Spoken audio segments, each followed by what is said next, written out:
Greetings, Washington Insiders. I have a new episode of The Pull List. This episode is going to be a day late. I was busy, sorry. Anyway, we are talking about 3 books this week, and of course they're brought to you by my own books, Davida, and the comic book Red Knight are available on Amazon at the link below. Also support me on Patreon and my wife on Patreon. Yeah, you'll see if you look at the links. Anyway, here we go. This week we have Spider-Man number 1, Captain Marvel, and A-Force number 2. Let's get with Spider-Man first. Alright, let's see. The whole band is back together with this one. This is from the Miles Morales creators, Brian Michael Bendis and Sarah Pichelli. And it's awesome. Now, here's the thing. I had really dug Miles from what I had seen of him. I hadn't really bought his Ultimate series, so I don't have too much direct experience with the character, except for, what I know of through the internet. Thank you, internet. You're pretty helpful. Anyway, we open up with this huge confrontation with Blackheart. Haven't seen Blackheart in a while. And, we flash back to earlier that day, where we're kind of just getting to know Miles all over again. His family situation is a little bit different than Peter. He has his parents. One of his parents, his dad, knows he's Spider-Man, and his best friend, Gant. That's really interesting because, frankly, that is a setup for potential drama where one parent knows and the other one does not. And I'm sure there'll be a discussion if that ever comes light. And with Brian Michael Bendis, there will be a discussion. His dialogue scenes have as much action as anything I've seen in any other comic as far as pow bang goes. Anyway, we're kind of getting used to his situation. Now, I haven't finished Secret Wars, so I don't know how exactly things went down on that, but it looks like they've merged his universe with the regular 616 universe, if you can really call it that anymore. It's probably just now the Marvel universe again. Anyway, we see him, kind of strike out with this girl that he's making, he's trying to hook up with, but he's just pissing her off. And his mom's pissed off about his grades and his underperforming. Basically, women aren't having him today. They're just really mad at him. So he cuts school and the old bathroom excuse and starts basically web slinging around town, not even realizing there's a big action sequence going on. That's when he discovers the Avengers getting beat up by Blackheart, and in a one-on-one confrontation, he takes him down. Pretty awesome. And then Peter Parker shows up in his newfangled expensive suit. Very excellent. I really enjoyed this. I was looking forward to this title because for those of you who know my videos and been watching me for a while, I've been a huge Spider-Man fan all my life, and with One More Day, I decided to create an embargo. I did not want to read any more Spider-Man after that. I'm one of those fans.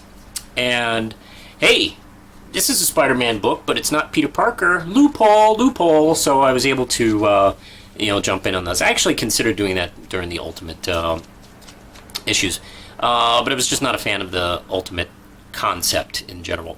Now he's in the regular universe, so I can read this. First impressions is I really enjoyed it. The art is beautiful. It's great seeing Brian Michael Bendis being Brian Michael Bendis again. He really does seem to write teenagers really well and young heroes really well. And also, this is basically his character, so he has a lot.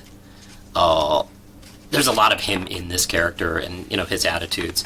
And yeah, Morales is just really enjoyable. I really like the character. If I have a nitpick about this series, it's that it's just simply called Spider-Man. I wish it was distinctive a little bit more from the Peter Parker Spider-Mans, because there's the Amazing Spider-Man, there's Spidey, and I think Spider-Man and Deadpool. I don't know if that's a miniseries or a regular. And then we have Spider-Man. I wish they were doing something like there's two Spider-Women running around, and there's Spider-Woman and Spider-Gwen. They're both called Spider-Woman, but Gwen Stacy's book is called Spider-Gwen to help distinguish it. That would have been probably nice to do this. Like maybe, hey, think about this. Maybe if this book was called Miles Morales, the Spectacular Spider-Man, that would have been pretty cool. It would kind of like, be a take on the old, Peter Parker, the Spectacular Spider-Man. That's kind of the smallest of nitpicks. First issue in, I enjoyed it a lot. 5 RAM chips. Good writing, excellent art, love the character, so go pick it up. And let's go over to 2 books with Captain Marvel in them. First off, Captain Marvel, number 2. And let's see. Carol is in a new position in life. She is in charge of Alpha Flight, which Alpha Flight is the Canadian supergroup, but they've gone intergalactic, and they have a space station connected apparently with the U.S. government too, and maybe with some other alien races. They're kind of a sort of UN protective force regarding Earth and its relationship with other planets. Weird thing is they were attacked by an asteroid, and there's some mysterious spaceship that showed up. They took prisoner a couple of ambassadors who they thought might have been behind it, but in this issue, it seems like maybe the evidence leads to one of their own. Anyway, this issue deals with a lot of Captain Marvel, members of Alpha Flight, investigating this new spaceship. Well, not this new spaceship, this 200-year-old spaceship that's kind of drifted into their area, with a lot of creepy stuff going on, like, hordes and hordes of dead travelers in stasis that apparently failed 50 years ago. These weird organic creatures. The place just smells, and the ship seems to be made of some sort of organic matter. So it's a bit of a mystery, like what's going on with this ship. And let's see. Then we have a cliffhanger of Carol falling ill, and the explosion takes out part of the space station. So what's going on? I don't know. It's a pretty cool mystery. This issue I forgot to mention, is written by Michelle Frazakas and Tara Butters. It's drawn by Chris Enka, and excellent work so far. I really dig how we pretty much set up the status quo and a new mystery all of a sudden. There's a little bit of shades of Aliens and Doctor Who and the mystery of what's going on.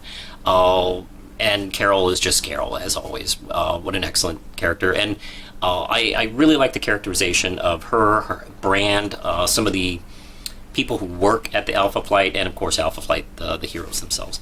Loved it a lot. 5 RAM chips. Carol doesn't miss a beat. And speaking of Carol, she appears in A-Force. This is number 2, and this one's by G. Willow Wilson and Kelly Thompson, and it's drawn by George Molina. And let's see, it picks up where it left off. Singularity, actually right where it left off. Singularity is this character that was part of A-Force in the sort of Arcadia Battle World universe reality. That's all gone now, and she's the only one who remembers that they were all a team on that. She's being chased by this antimatter creature that wants to absorb her. So she runs to all the members that she used to be a team of, but the problem is, in this reality, they don't know who she is. So let's see. At first, Medusa wants to turn her over because she doesn't care, but she very quickly does care when she sees how bad the antimatter creature is. That's where they go to find, let's see, one of the runaways, which is, I'm not familiar with this character, Nico Minoru. And she's at a wedding that they accidentally kind of ruin, which is a pretty funny scene. She-Hulk refers to her, let's see, she asks, hey, aren't you one of those runaway characters? What was your team called? The Runaways. Wow, that's literal. And her response is, oh yeah, She-Hulk. That's pretty funny dialogue. They're able to take out antimatter temporarily, but he is going to be coming back, so they need to regroup, and that's where they find Dazzler. One of my favorite moments too is they get a call from Captain Marvel, who's aware of and been monitoring the situation. And what led her to find out where they were was during the fight, like 100 people tweeted the battle, which actually, now that you think about it, that would actually probably happen all the time. I mean, people were already memeing the fight once it was over. Very cool stuff. Dazzler is always good to see. She's still a pop rock star. She also owns this roller derby place. Still cool. Actually, this character gets cooler all the time. So yeah, I dug this one a lot. I have read 3 Avengers titles so far, if you include this into the Avengers titles. And this is a close second. I almost tied this with Mark Waid's Avengers. I've been enjoying this one a lot. I hope this book doesn't get lost in the shuffle with all the Avengers and other Marvel titles coming up. I enjoyed this a lot. I'm going to give this 5 Ram Chips as well. I don't remember if I gave a rating for Captain Marvel. Yeah, I gave it 5 as well. So yeah, good week so far. I've been enjoying this stuff. I'm still reading a lot of Marvel. I need to catch up on my Image and independent stuff. Now that I'm getting back into the swing of things, reading comics. So don't worry, I haven't forgotten all the other non-Marvel books. So that's it for now. Push the button, Lindsay.